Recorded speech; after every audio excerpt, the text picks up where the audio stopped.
The shadow in the break room. The office was never meant to feel alive, yet tonight it breathed. It was almost 10:47 p.m. when Gerald finally looked up from his monitor. Everyone else in the finance department had gone home hours ago, and the entire 9th floor now felt like a hollow shell. Rows of cubicles stretching into dimness, glass walls reflecting only the screen's cold glow, and the humming of old fluorescent lights that flickered at odd, nervous intervals.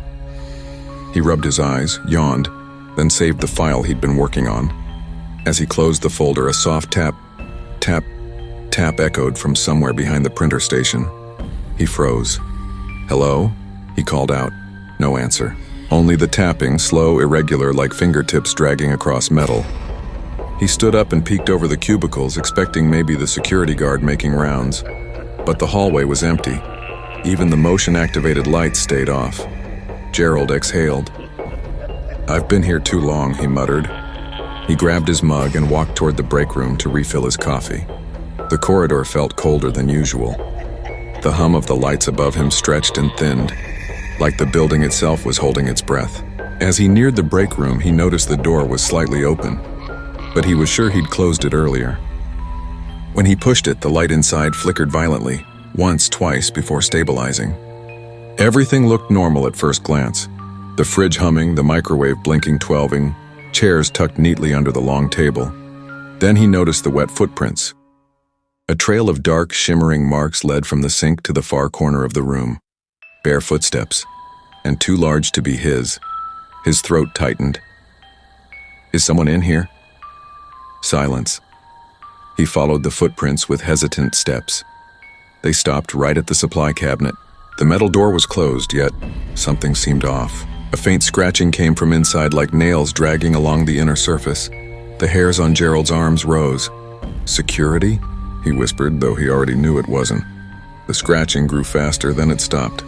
The light overhead flickered again. Off, on, off, until the room was thrown into total darkness. Shit.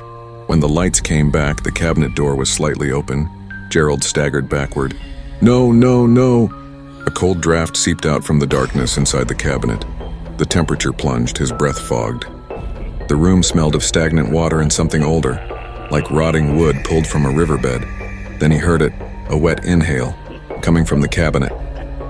Gerald backed away slowly, but the lights flickered again, and this time they didn't come back. He was blind in absolute darkness. He fumbled for the door, pushing it open, sprinting into the hallway. The motion lights activated in a delayed, hesitant flicker, but the shadows they cast felt wrong, too long, too sharp. Halfway down the corridor, he heard footsteps behind him, slow, dragging, wet. He didn't look back. He darted to his cubicle, grabbed his bag, and headed for the elevator. But when he pressed the button, the floor indicator didn't move. The doors stayed shut as if glued. The footsteps grew louder. A whisper slithered through the darkness behind him. "Gerald." His heart slammed against his ribs. He ran for the fire exit instead, but when he pushed the door open, he froze.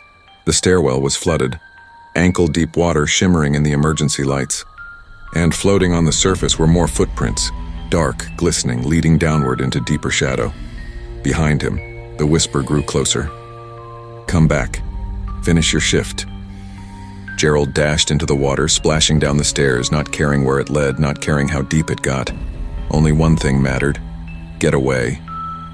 But as he descended, the water rose higher. Knees, waist, chest. The whisper became a gurgle right behind his ear.